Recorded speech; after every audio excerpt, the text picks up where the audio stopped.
আসসালামু আলাইকুম রহমতুল্লাহ।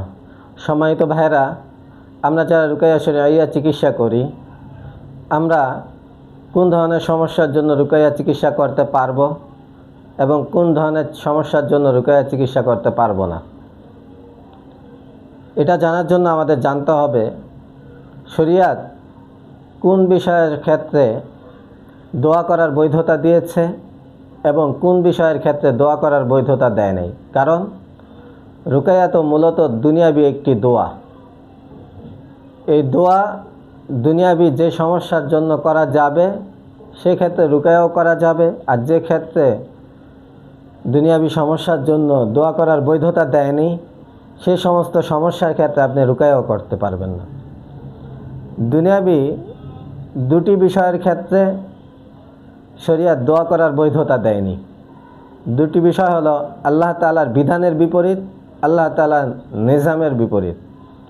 আল্লাহ তাআলার কোনো বিধানের বিপরীত যে আপনি দোয়া করতে পারবেন না, রুকাইয়াও করতে পারবেন না।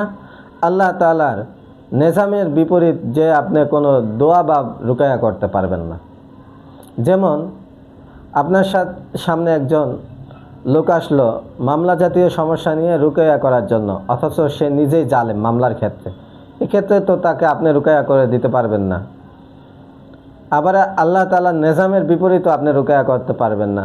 যেমন একজন মানুষ পুরুষ আছে, তাকে মহিলা বানানোর জন্য, মহিলাকে পুরুষ বানানোর জন্য আপনি রুকাইয়া করতে পারবেন না, কারণ এটা আল্লাহ তাআলার নিজামের বিপরীতও যাইতে পারবেন না।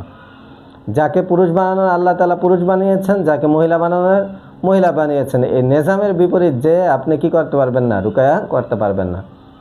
তাহলে আমাদের মূলনীতি হিসাবে মনে রাখতে হবে দুনিয়াবি যে সমস্ত সমস্যার ক্ষেত্রে দোয়া করার বৈধতা আছে সে সমস্ত সমস্যার ক্ষেত্রে আমার রুকাইয়া করার বৈধতা আছে। যে সমস্ত সমস্যার ক্ষেত্রে দোয়া করার বৈধতা শরীয়ত দেয় নাই সে সমস্ত সমস্যার ক্ষেত্রে আমি রুকাইয়াও করতে পারবো না।